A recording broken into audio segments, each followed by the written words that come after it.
itu hanya karena saya mempunyai semangat sebagai pekerja, saudara-saudara. Jadi kalau mau kerja, ya kerja, nggak usah nanggung.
Para saudara yang terkasih, di mana saja Anda berada, saya mengucapkan selamat bertemu dengan saya melalui kesempatan channel kali ini. Perkenalkan, saya Joao Paulo Fernandes Cardoso, biasa dipanggil Pak John, atau lebih teknisnya di sini saya dipanggil Pak John Ayam. Nah, kenapa dipanggil Pak John Ayam? Karena semenjak tinggal di sini, mungkin saya berprofesi sebagai peternak ayam, baik ayam potong maupun ayam petelur. Saya asal dari Timor Leste dan tinggal di sini sejak tahun 1994. Waktu itu saya kuliah di Jogja. Dan usai kuliah dari Jogja sempat bekerja dengan lembaga rumah sakit Bethesda, tetapi hanya beberapa tahun mengundurkan diri terus menekuni profesi sebagai peternak. Adapun latar belakang pendidikan saya, SD, SMP, SMA di Pulau Timor. Dan ketika SMA saya pindah ke Keuskupan Atambua karena saya memilih untuk sekolah di seminari menengah Lalian. Kemudian seusai seminari menengah saya mencoba untuk melamar ke beberapa tarekat, yaitu pertama SPD, sempat mengikuti novisiat SPD kurang lebih 6 bulan, dan kemudian keluar pamit. Dan sesampai di Yogyakarta, mencoba lagi di novisiat MSF sampai skolastikat. Kurang lebih 3 tahun saya bergabung di tarekat MSF di Yogyakarta.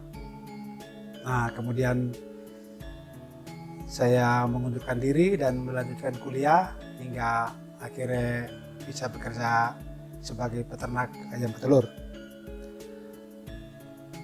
Perlu Anda ketahui bahwa pekerjaan saya ini tidak ada hubungannya dengan latar belakang pendidikan saya.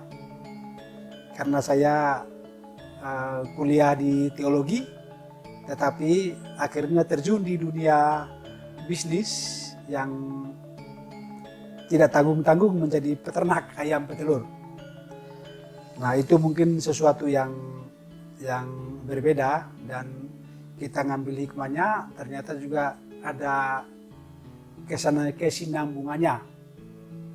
Paling tidak saya mengambil makna seperti ini. Ketika menjadi frater, saya mencoba untuk studi mengenai hal-hal keagamaan dan mengenai spiritualitas ketarekatan. Tetapi ketika mengundurkan diri dari MSF, tarekat MSF, saya harus mencoba untuk menekuni sesuatu yang baru. Dan itu saya temukan di peternakan ayam petelur ini. Nah, mungkin kalau ditanya, lah hubungannya apa bisnis ayam petelur dengan mantan frater atau mantan MSF?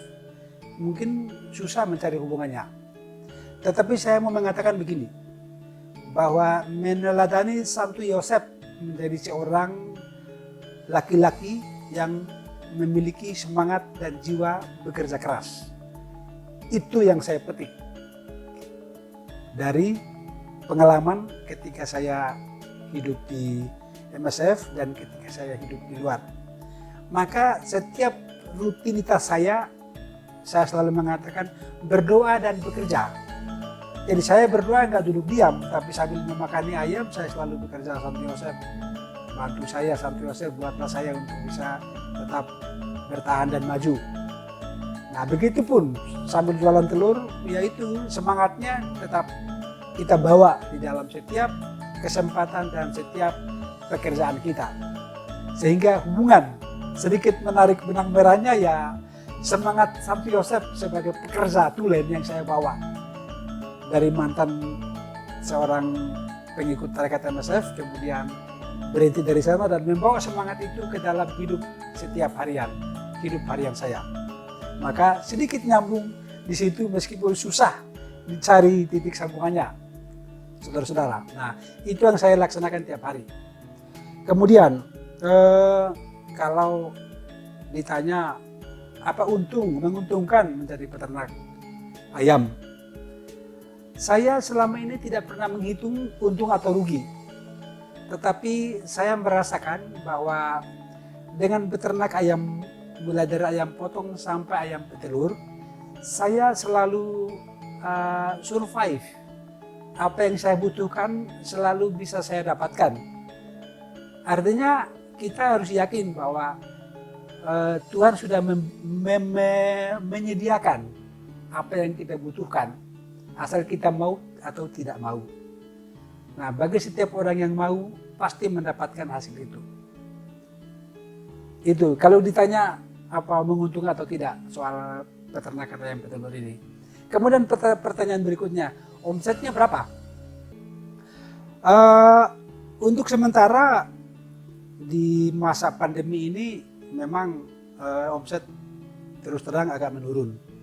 Yang tadinya sehari bisa ada omset sekitar 5 juta, dan ketika di masa pandemi turun menjadi 2,5 juta, syukur-syukur ada sampai 3 juta per hari. Nah itu dengan populasi ayam berapa ekor? Sekarang saya punya populasi ayam sebanyak 6.000 ekor. 6.000 ekor itu diantaranya separuh untuk produksi telur omega 3, separuh memproduksi telur biasa.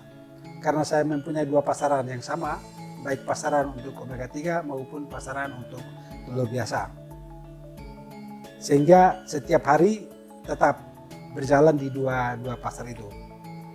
Nah kemudian kalau ditanya total keuntungan per bulannya berapa, itu pun saya nggak pernah menghitung total berapa. Tetapi saya hitung-hitung, begitu saya mau beli sesuatu ada uang. Yo kadang-kadang mau bayar angsuran, begitu satu tempo ada uang. Nah anak-anak mau sekolah, butuh beli apa, beli buku, beli bayar sekolah, ada uang. Mungkin disitulah saya merasa saya bisa survive. Tidak pernah menghitung keuntungan, tetapi bisa survive. Tentu beda menurut para usahawan murni yang tiap hari menghitung untung rugi. Kalau saya sedikit berbeda. Untung rugi tidak hitung berdasarkan berapa keuntungan yang saya dapat tiap hari, tetapi berdasarkan berapa kebutuhan yang saya inginkan dan sejauh mana kebutuhan itu terpenuhi. Karena memang satu-satunya pendapatan saya adalah hasil dari peternakan ini.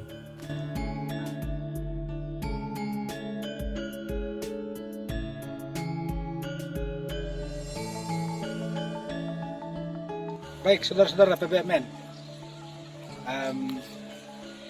ada seorang romo pernah bertanya kepada saya, kok kamu hanya jadi peternak? Ilmumu yang lulusan teologi mau diapain? Katanya. Dan memang beliau menawarkan kepada saya, mau nggak kamu menjadi dosen di kampusku? Lalu saya katakan, lah kalau saya menjadi dosen, ayamku siapa yang lanjutin? Kan gitu. Nah, itu hanya karena saya mempunyai semangat sebagai pekerja, saudara-saudara. Jadi kalau mau kerja, ya kerja, nggak usah nanggung. Kalau mau peternak, ya peternak. Kong sama-sama kerja. Saya dipanggil dosen pun pasti kerja, menjadi peternak juga pasti kerja, menjadi bapak keluarga juga pasti kerja, menjadi Roma juga harus kerja. Kan nggak ada yang kita duduk diam, terus ada ngasih, gitu aja, ya mustahil. Nah, saudara-saudara PBMN, sekarang saya tantang Anda. Anda mau bekerja atau tidak? Mau toh? Mau. Ya kerja. Bagaimana untuk kerja? Jangan pikir duit sebetulnya, tapi mau apa enggak. Kalau Anda mau, Tuhan akan menunjukkan jalan. Maka jangan lupa, Anda kerjaan apapun, bisnis apapun, tetap berdoa, tetap berharap akan penyertaan Tuhan. Kapanpun, dimanapun, seberapapun Anda berada. Oke, bro? Thanks.